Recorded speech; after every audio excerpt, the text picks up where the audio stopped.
Alrighty, so let's get ready. We're getting ready to start chapter 2. So, you all have already had a lot of information from chapter 2.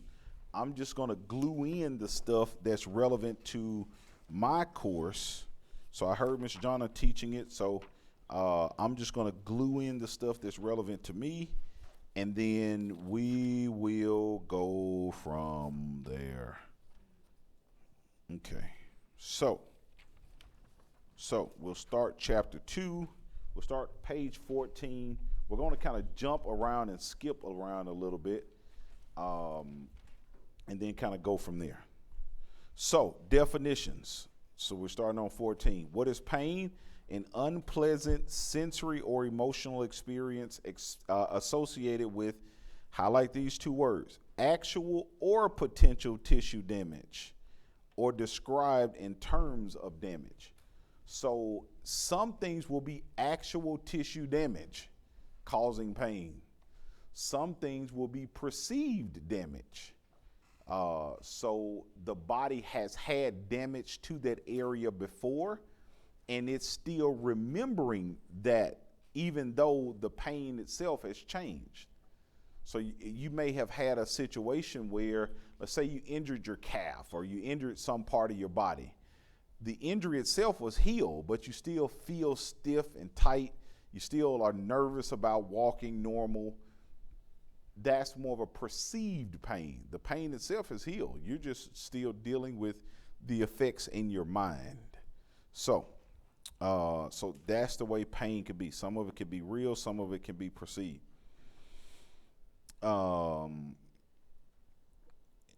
Jumping down, it says, although a sensation may start as a physical or chemical mediated stimulus to a nociceptor, our willingness to call the sensation painful or to respond to it is variable. So every patient experiences pain different. So every person experiences pain different. Every person experiences pain different. The cells that are responsible for picking up pain relating to tissue damage are called nociceptors. Nociceptors. So these are the specific cells in your body that are receptors for pain. So remember we talked about sensory. We said your body has sensory areas inside of it that picks up things like pain, touch, temperature, tickle, and itch. Proprioception, kinesthesia. The cells that are responsible for picking up pain information are called nociceptors. And they are absolutely everywhere. They're in your skin. That's why if something bites you on your skin, if a mosquito or a wasp bites you, you feel it on the skin. It's not in your muscle, it's on the skin. I have a great picture I need to find. I'm allergic to wasps. And I was doing something outside one day, and I was like, man, I saw it. I was like, God, I don't want this thing to bite me. And of course it does. Bang, right there in the middle of my forehead. Swells my eye. My eye looked like I was fighting Mike Tyson the day before. Like the whole eye was swollen. It was like, oh God, this is terrible. So pain, and I could still feel, it felt like the stinger was still in my head 2 or 3 days later. It wasn't, but it just felt like that. So they're present in our skin, they're present in our muscles. This is how we know if a muscle is torn. So if you have a strained muscle, that's a tear of a muscle. That's how your body knows something is wrong. One of the indicators of a grade 1 or grade 2 strain of a muscle is pain.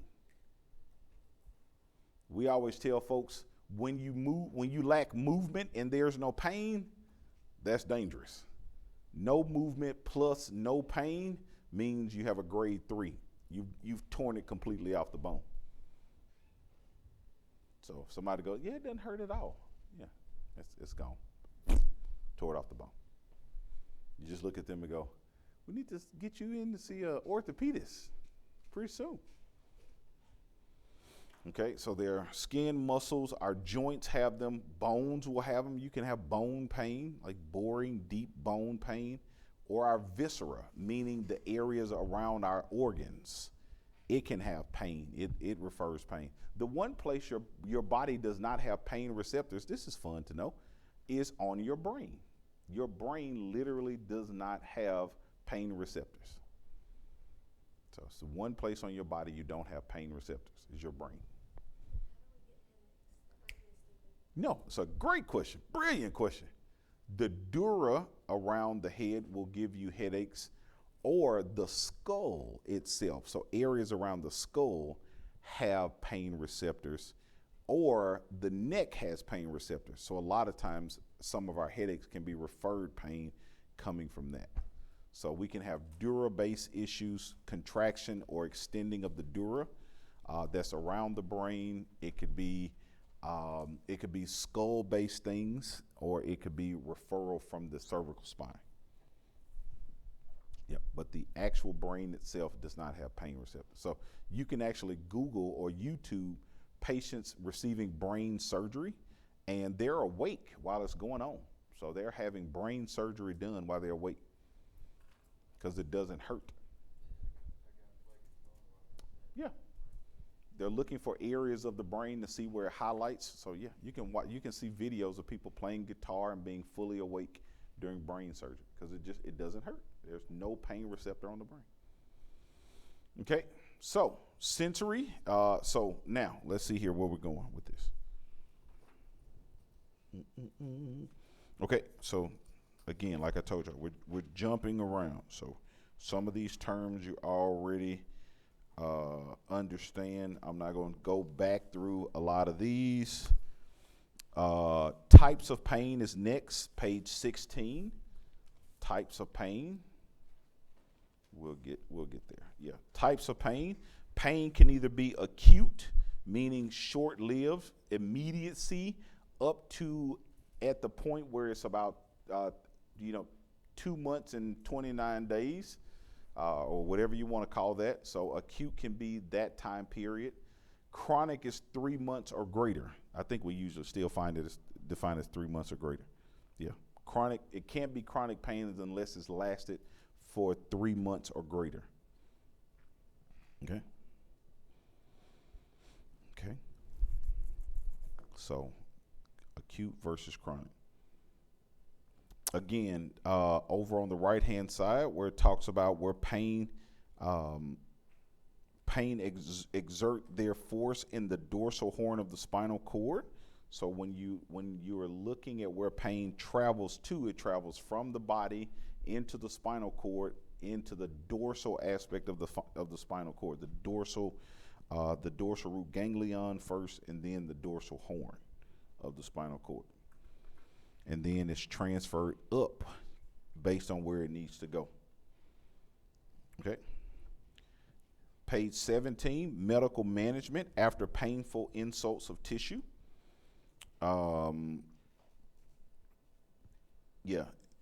It says anesthetics are different than analgesics. So I'm looking at the top of page 17 on the right-hand side. Anesthetics are different from analgesics.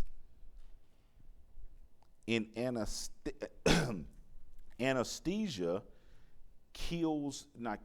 anesthesia takes away all sensation to an area. So if I have anesthesia applied, I have no sensation to that area.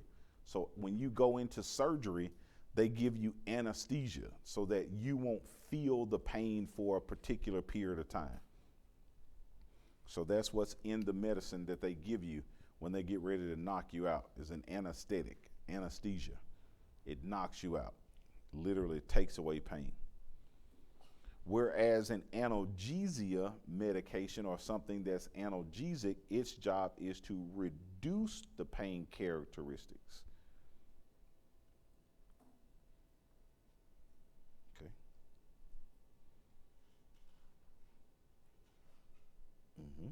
So it's something that's either done or taken to reduce pain characteristics. So E-stim is a type of analgesic. So we do analgesics to reduce pain. The book also says medications in that same paragraph used to relieve pain are referred to as analgesics.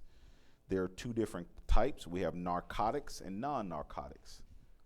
So non-narcotics are going to be called NSAIDs. You've probably seen this term when you go buy medicine for pain in the store. NSAIDs, NSAIDs. They are a type of non-narcotic pain medicine.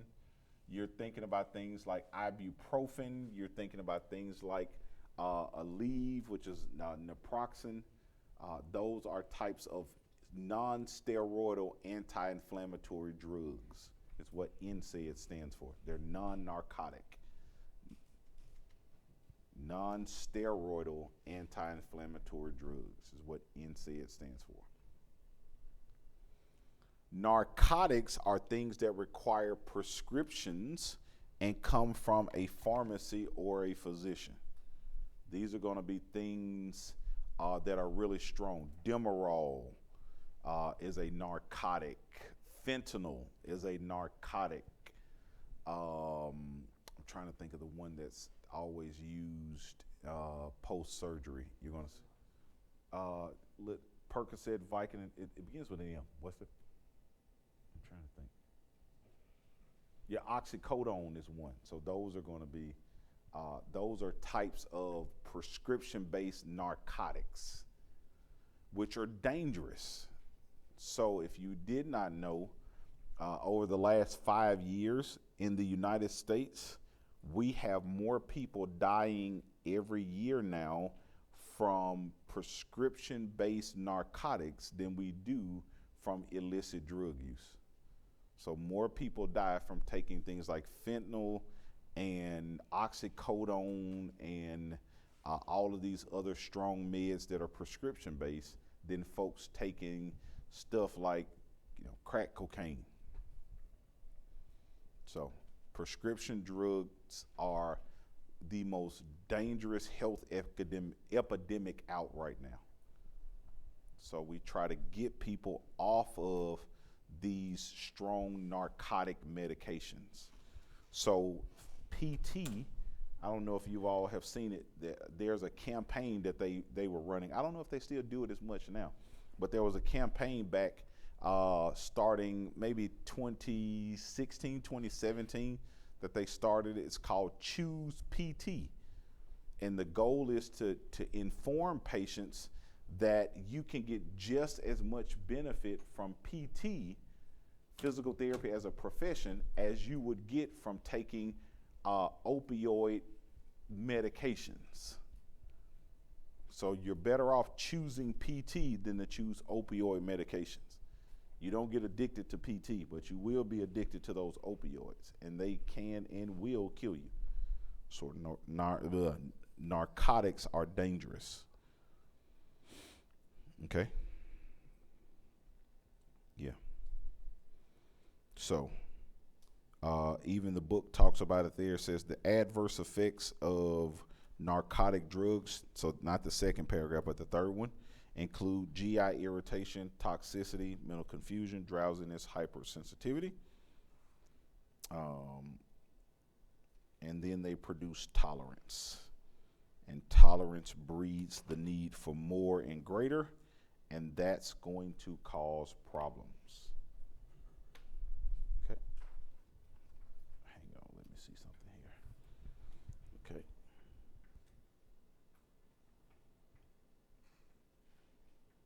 I'm looking for something here.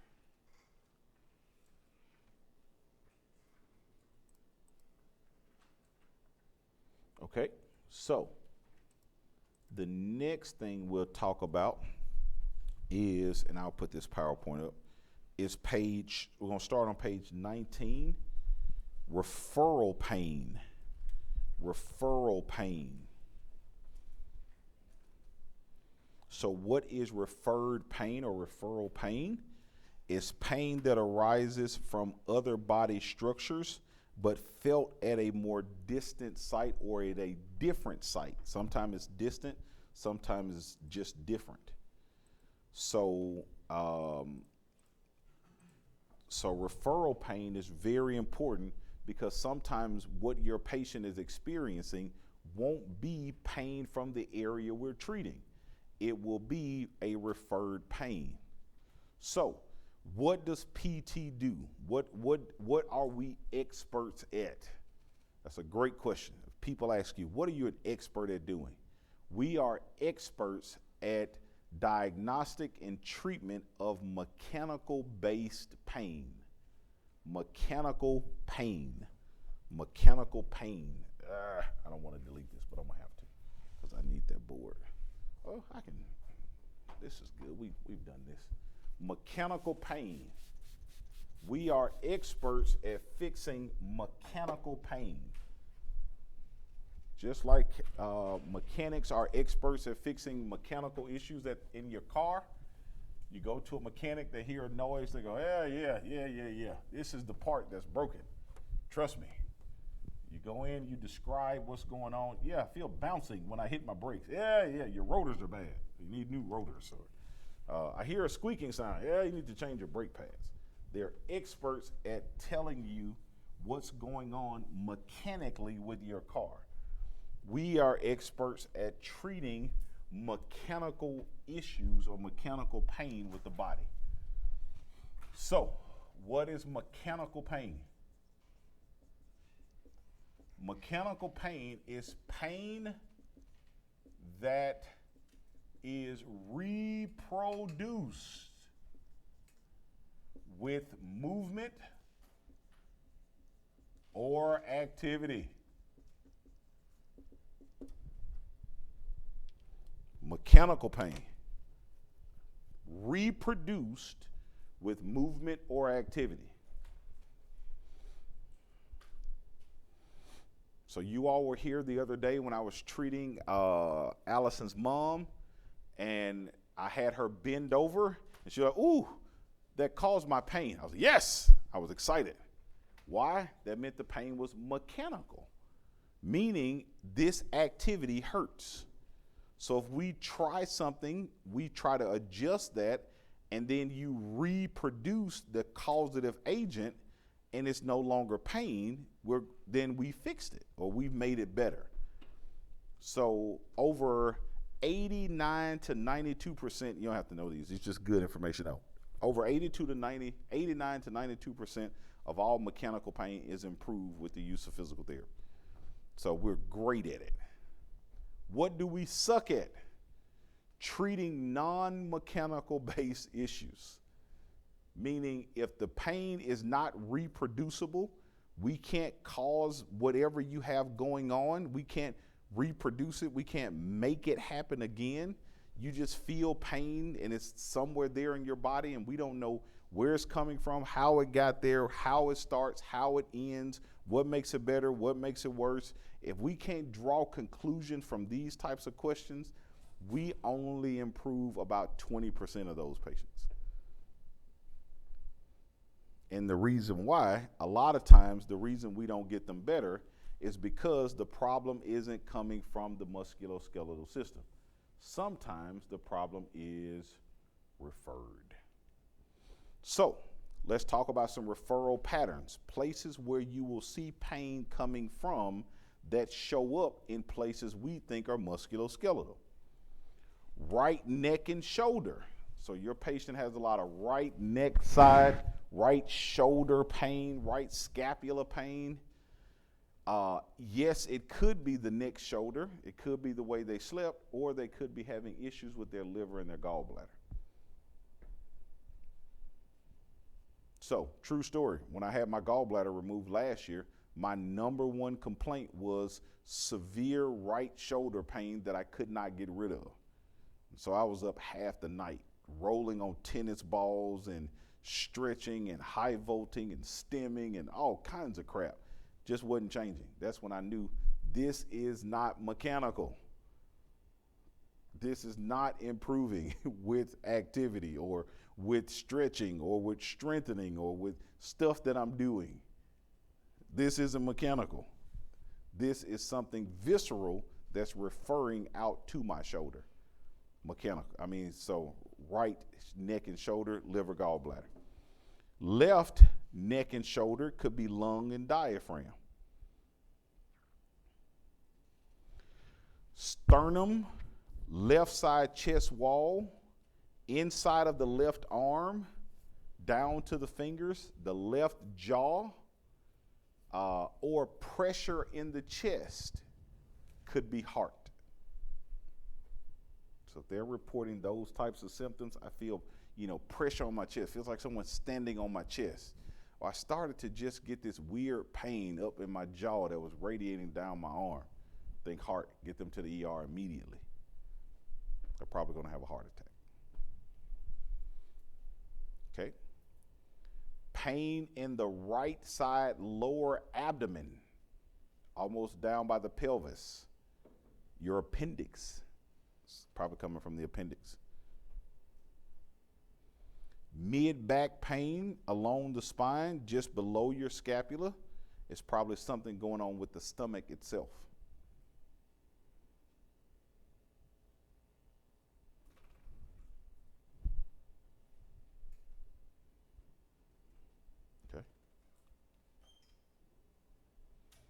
Okay. Left side abdomen, just below your sternum, could be your pancreas. So kind of right in there could be your pancreas. Abdominals above the navel, small intestines, below the navel, colon. Lower back on the posterior side of the trunk, kidneys.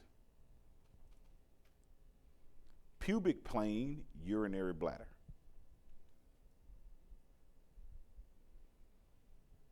So these are the referral types that you'll see with these patients.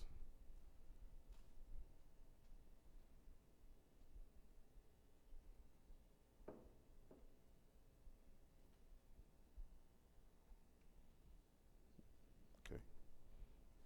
So referral types with patients.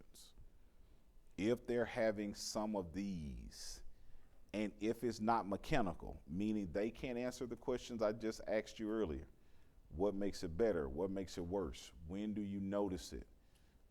When is it not noticeable? How long has it been going on? What changes it?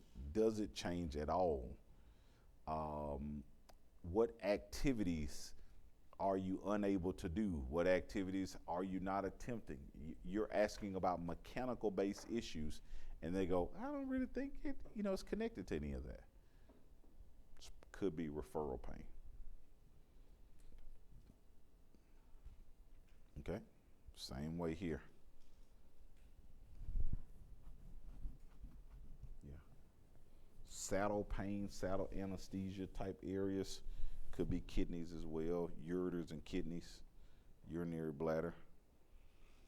So, good thing to know. Mm-hmm. So, anyone have any of these organs removed? Anybody have an organ removed, spleen or gallbladder? Nothing like that. Okay, good stuff. But make sure you're thinking about these when you're thinking about your patients or family members. This could be your family members always talking to you about pain that they're having all the time. Never improved. Went to therapy, it didn't change. Could be something going on. Okay. All right. Okay. Any questions?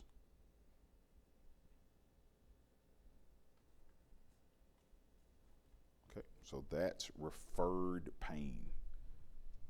Like I say, I'll put that in, I'll put that PowerPoint up so that you'll have it. All righty. Now, let's jump back into the book.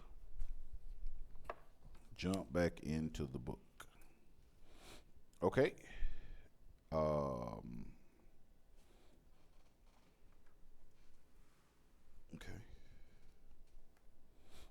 So jumping to page 20, pain assessments. Pain assessments.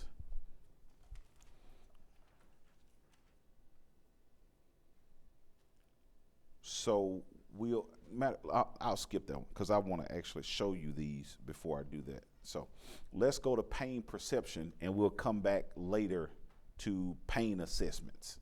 Let's do that. We'll do that. Okay. So pain perception.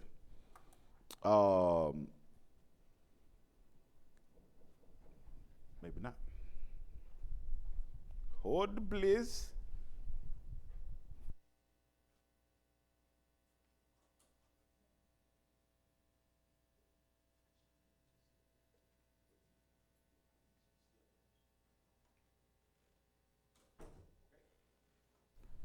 So the book lets us know under pain perception, the mechanism of pain perception, we still don't clearly understand it. We don't know fully how all pain gets communicated, why it gets communicated, how it gets off if it's communicating weirdly.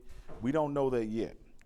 What we do know are what receptors are reliable for picking up pain. So we do have that information. Again, the book tells us specialized receptors called nociceptors signal tissue damage. The nociceptors are 3 distinct types of free nerve endings that respond to different stimuli. So it's 3 different types of nerve endings that show up relating to pain perception. So we won't go through all of those, like Merkel's discs and hair cell follicles and all of those. Just know there are 3 different types of free nerve endings that respond to it. Okay.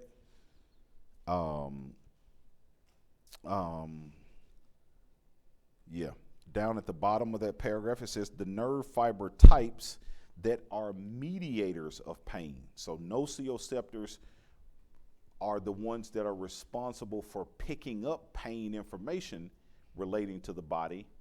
Then nociceptors relay their information to specific types of cells that communicate information regarding pain to our spinal cord and then ultimately up to our brain.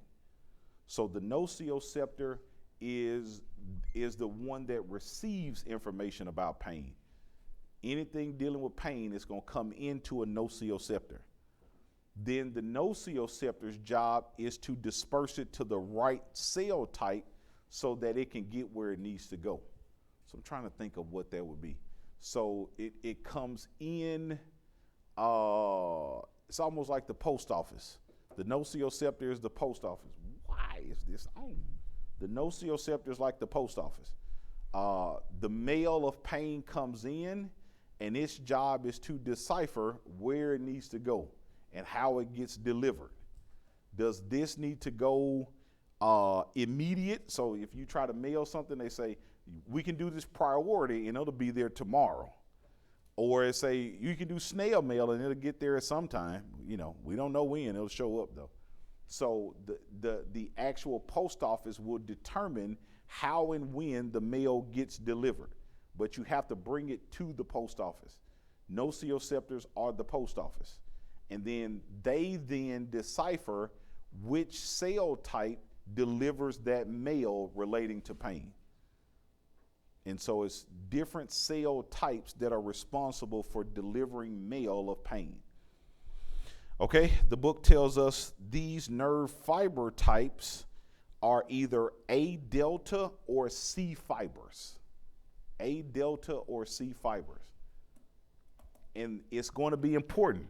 One of them is priority mail, meaning it's going to get there immediately. One of them is snail mail. It'll get there eventually. So it's literally like the post office. So it says A delta fibers transmit information regarding discriminative touch, meaning something has touched or damaged the skin and something has happened and it needs immediate communication. Okay. They are sensitive to crude touch, pain, and temperature.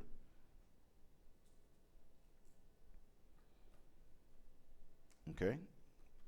They're going to be fast acting receptors dealing with pain.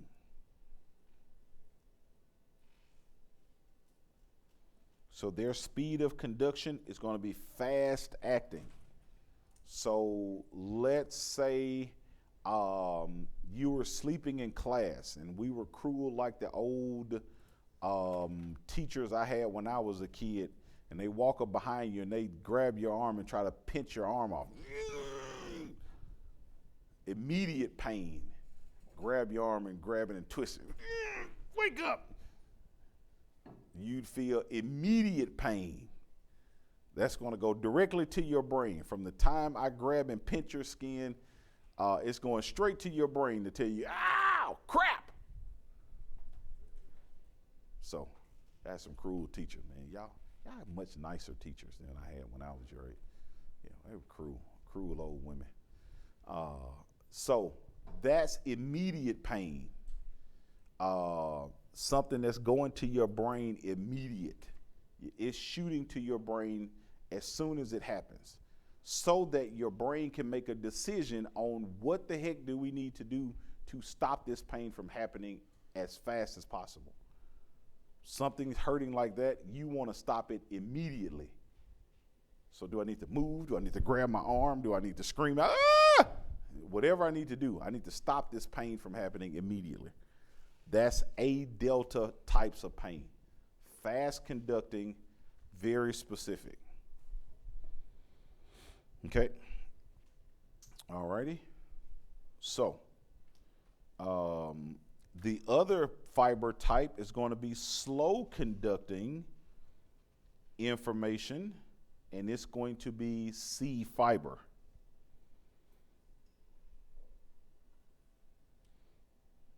Okay.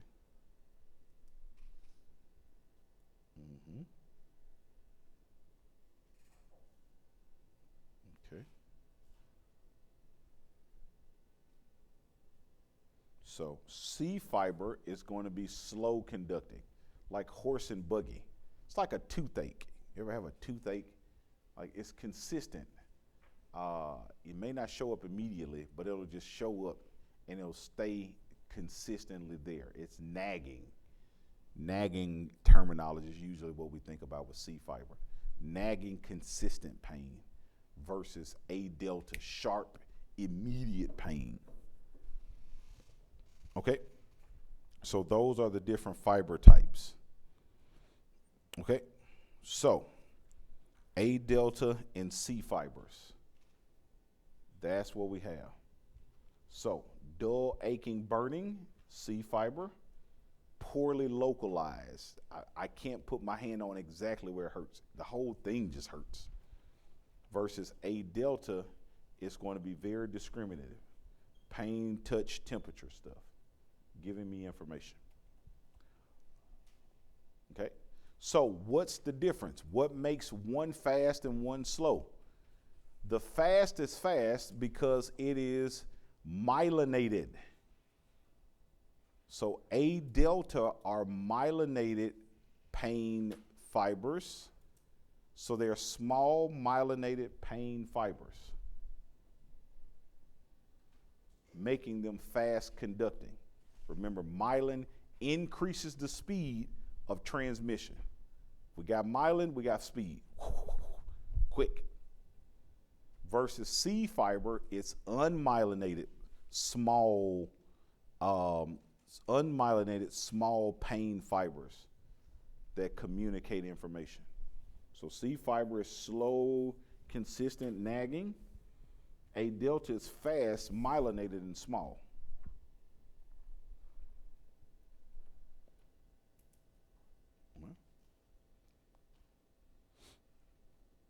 So this isn't testable. It's just good to know.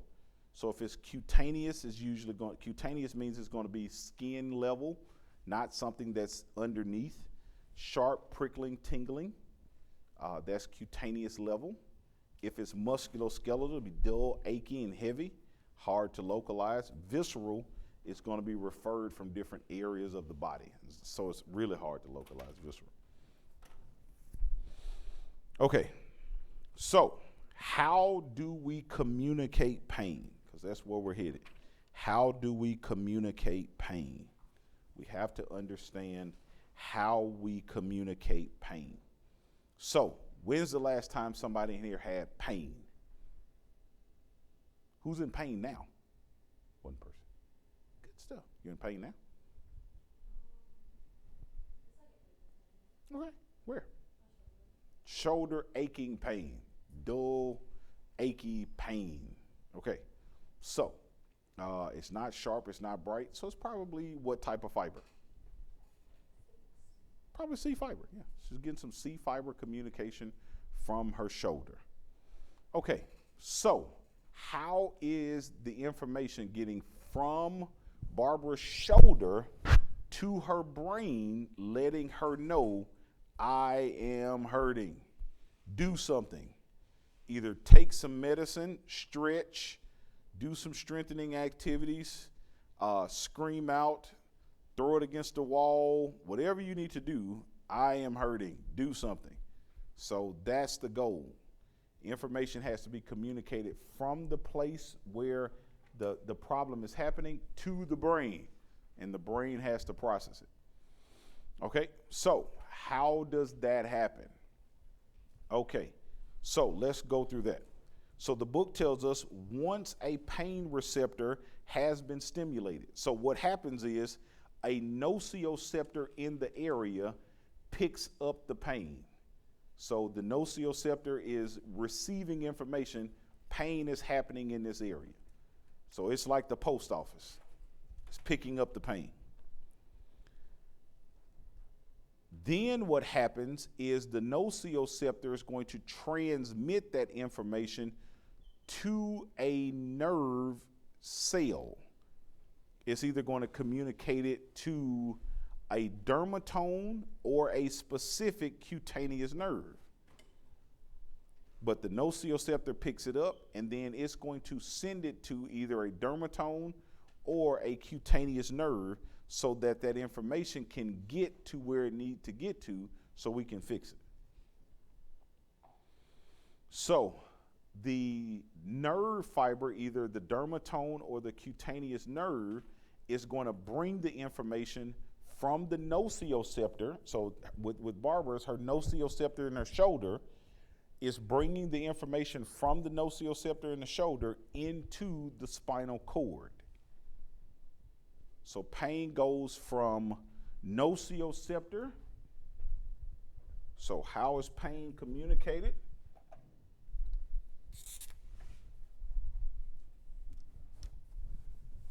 Pain communication.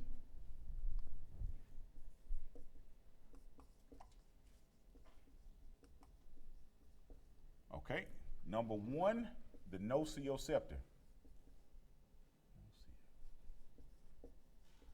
It could be in the skin, the joints, the viscera, wherever it is. Nociceptor is the first thing to receive it.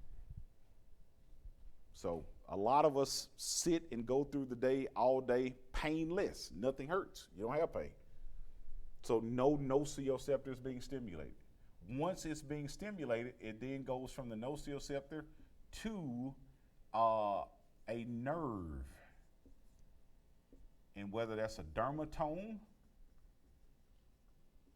or a cutaneous nerve.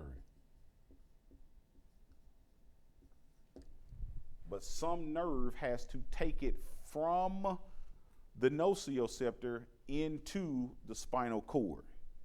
So it goes from the nociceptor to a nerve. From the nerve, it's going to go through the dorsal root ganglion. Dorsal root ganglion, the DRG. So the nerve picks it up from where it was in the body, and it's going to start bringing it here. And that little expansion piece right here, going to the dorsal side of the spinal cord, that widening right there, or this widening right here, is the dorsal root ganglion. This is where information about the pain is going to be processed, so it can then send it to the dorsal horn, the posterior side of the spinal cord. So dorsal root ganglion, we'll call that processing. Then number 4, dorsal horn of the spinal cord. So we go dorsal root ganglion, dorsal horn of the spinal cord. All of this big green stuff in the back is the dorsal horn of the spinal cord. All this large green. Its job is to deal with sensory-based information. And a part of that is pain. So all of this cool green stuff, all of that is picking up sensory information relating to your body. It goes through the dorsal root ganglion into that posterior or dorsal horn of the spinal cord. Okay, so once it gets to the spinal cord, it's going to go to a very specific place. So it's going to go to the dorsal aspect of the spinal cord, and then it's going to be transmitted from the dorsal horn into the gray matter. Okay, so when we're looking at the spinal cord, let's see if I can find one that's not. I don't have one. Okay, so when you're looking at the spinal cord itself, all of this area out here on the peripheries, that's called white matter. This butterfly-shaped thing you see here in the middle, that's called gray matter. So the butterfly part that you see, that's called gray matter. All of that, that's gray matter. Okay, so it's being communicated from the white matter into the gray matter. So it comes in dorsal root ganglion into the dorsal horn of the spinal cord with all of this green stuff, whether here or there or wherever it's going, all this green stuff is sensory. And then from there, it goes into the gray matter.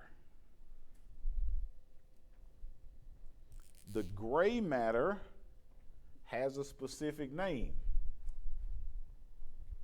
The gray matter are called lamina. Lamina. So this is gray matter that you're looking at here. So the dorsal horn, that's gray matter right there. And these are different lamina areas. Lamina areas. So it goes from the dorsal horn into the gray matter of the spinal cord. And it's going to be specifically a lamina area 3. Lamina 3. So that's it right here. This stick of yellow. Lamina area 3 in the gray matter. So it goes into the dorsal horn and then into the dorsal gray matter, specifically lamina area 3, right here. Lamina area 3.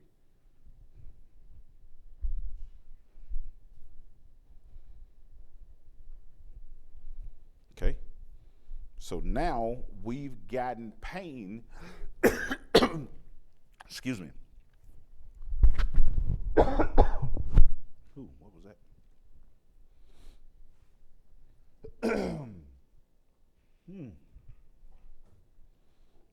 What that was. Okay. So now we've taken pain from the nociceptor. Thank you. From the nociceptor to the peripheral nerve or dermatome area, through the dorsal root ganglion, into the dorsal horn. Now we're going into the gray matter.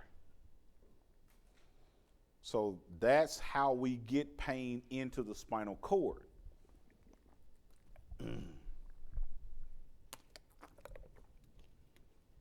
Now, that's going to help us to now process pain.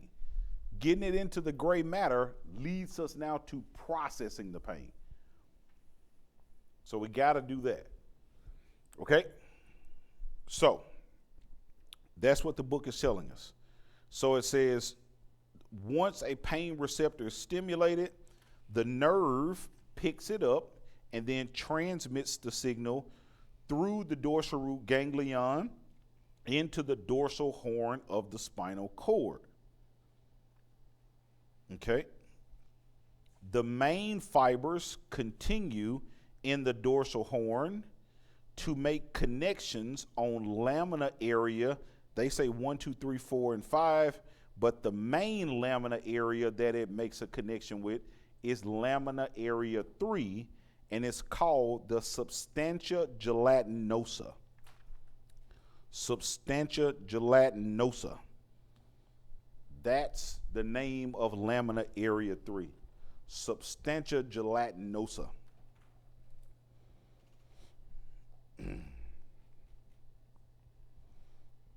So, pain comes in, starts in the periphery, in the nociceptor, gets all the way into the spinal cord, where it will ultimately get to the substantia gelatinosa.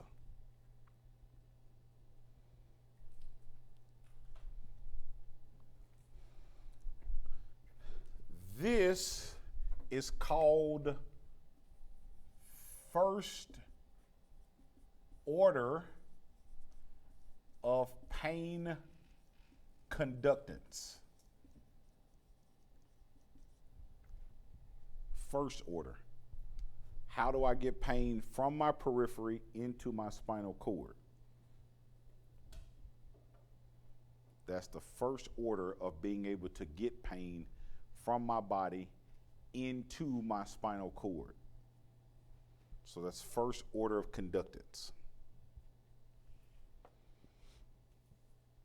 Now, the problem is pain is in my spinal cord, but it hadn't touched my brain, so I don't know what to do with it.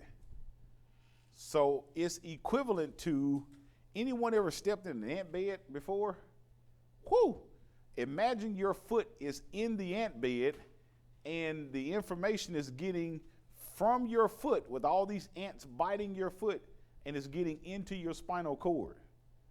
It hadn't reached your brain yet, so you hadn't formulated a plan to get these darn ants off, but it at least is in your spinal cord.